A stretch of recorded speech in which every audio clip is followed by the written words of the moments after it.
Let's continue with the third chapter from your economics book of grade 10, and the name of the chapter is labor.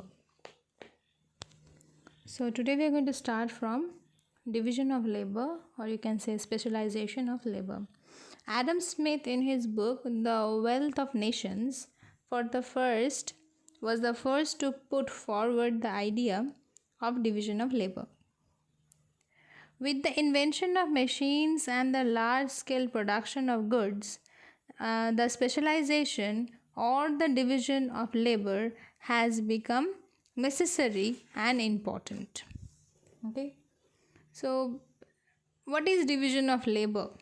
In simple words, if we say, division of labor means that every person uh, will be producing only one or a particular commodity or a particular service. That person is not going to get involved in every step of production or not get involved in the entire production process. Okay, that person is going to get involved in a certain step, you can say. That involvement will be limited. Every individual will have a fixed work. A particular work or a particular service will be provided by the individual. That is called division of labor.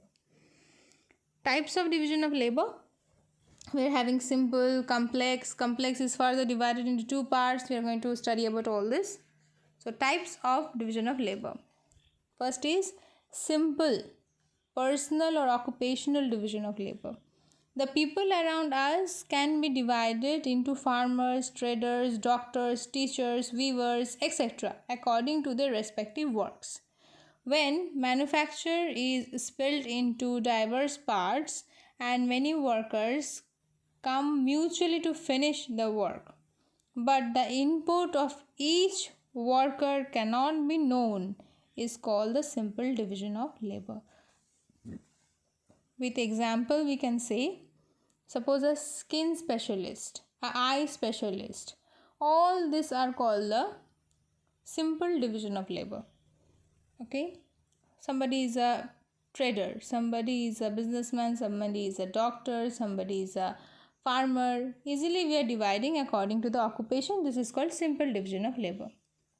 Next we are having complex or process division of labor. Now this is further divided into two categories. One is the complete process of complex division of labor, one, and the other one is incomplete process of complex division of labor. What is that? In this system, the total work is divided into many small steps or processes. Each specialized function is undertaken by an individual or a group of individuals, leading to the final product. Complete process of complex division of labor. For example, consider the job done in a cotton mill or a cloth mill. Yellow spinning, weaving, sizing, bleaching, etc. are done by different processes and by different workers in such a way that complete finished cloth is finally made for us. This is called complete process of complex division of labor. Here in the mill there is division of labor, but it is the end product is complete. We are able to use it. Next is incomplete process of complex division of labor. Here also the production process is divided into many groups, into many steps, but by the end the finished product will not be ready to use. You have to again assemble it. You have to again put together all the parts and then you can use it. For example, producing a car, producing a computer. Okay, all the parts have to get assembled together again. Now the third one is horizontal and vertical division of labor. Horizontal division of labor means in this process uh, the process can run simultaneously, then it is called horizontal division of labor. This means all the production process, all the steps of production can run at the same time. For example, producing a automobile car. Okay, producing a car, somewhere the engine is being made, somewhere the body is being made, somewhere the glass is being made. All the production steps are going simultaneously at the same time. Horizontally they are working, at the end they are just assembling and putting it together. This is called horizontal division of labor.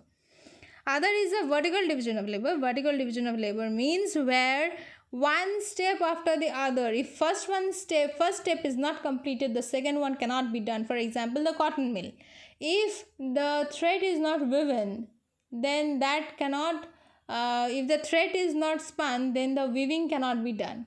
If the weaving is not done, then the cloth will not be made. Cloth is not made, then no garments will be made. So one step is linked with the other step. If one step is delaying, the second step will also get delayed. This is called vertical division of labor. Next we are having international and national division of labor. International division of labor is different countries are having different natural resources, and their labor are expert in those kind of resources, and they are operating those kind of resources. For example, in Saudi Arabia, you can say in that the Arabian countries are having more of the oil, so they are having more refineries, they are well equipped, they are having well equipped workers there, those who are working in those refineries. But in India we are not having so much of oil factories here, oil refineries here, so we are not getting those kind of expert laborers over here. So according to the natural resources, the division of labor is also differing. This is called international. According to country to country, it's varying. National division of labor means within one country, within that nation, there are different kind of natural resources in different states. Like for example, Darjeeling. In Darjeeling, you will get the workers; those are expert in plucking the teas. Okay, but we will not get those kind of laborers, those kind of workers, those are expert in plucking the teas. You will not get those workers in Rajasthan, right? Because they are not having any plantation there. So according to the natural resources present within the nation, there also division of labor varies. Territorial or geographical division of labor is as same as the national division of labor. Okay, what is the economic effect of division of labor? People specialized only in one branch of production work as per their capability acquire high standard of quality and efficiency in their field. As because the person is getting involved in only one work, that person is getting efficient and becoming expert in their own field. Okay, the overall improvement in living standard of the people is particularly due to the specialization or division of labor. Now, there are few advantages of division of labor. There are few disadvantages also. Now, let us start with the advantages. Increase in production. As people are concentrating in only one factor, they are getting specialized and they are working much more faster. For that, increase in the production we can find. Next is reduction of cost of production. Reduction means as a person is getting specialized, working entire day in that same way, that person is wasting the materials less. For that, the cost of production is also reducing. Improvement in quality. The persons are getting skilled. Day and night doing the same work, those persons are getting skilled, and their quality is also, the work quality is also improving. Introduction of machineries. With the introduction of machineries, now simple process how the manual works used to be done, now machines are giving much more perfect work, and people are getting expertised with the help of the machines. Small tools they are using and they are making their work perfect.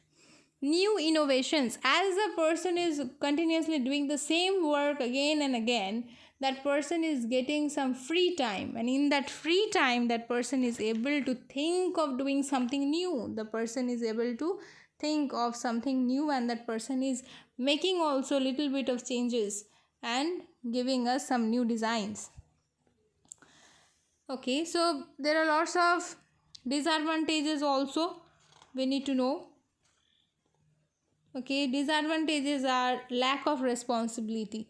as one each step is linked with one another, there can be lack of responsibility. Okay, this the one labor can blame on the other labor, that okay, this work is done by that person, he did not do the work properly, for that my work is getting hampered. There can be a lack of responsibility. Great risk of unemployment, as the person is doing only one single work, so there can be a risk of unemployment. Okay, so before, people used to know 3 4 5 works, somewhere or the else they could find the job. As the division of labor is coming, great risk of unemployment is also increasing. Monotony of work, doing the same work throughout the life, can be monotonous. You can get bored with that work. Okay, loss of creativity. At a certain time, that labor will feel like creating something new, but every day something new cannot be innovated by that person, so that creativity can get lost. Okay, few more is there. One of the most important point is class conflict. Okay, there can be division of classes according to the work, that the rich class and the poor class. Poor class are, you can say, the low paid laborers. Rich class are the capitalists or the producers. Now there can be division of labor and class division, you can say class conflict can be there in the society, which can create instability in the society once again. Okay, so there are technological developments also, and through these technological developments, you can say technological advanced countries utilize new type of highly developed machines and tools, and new complex methods of production are adopted. Here you can say that totally labors are becoming uneconomical. Okay, and they can lose their job also. So there are few advantages and disadvantages also. Hopefully you understood the chapter. Thank you.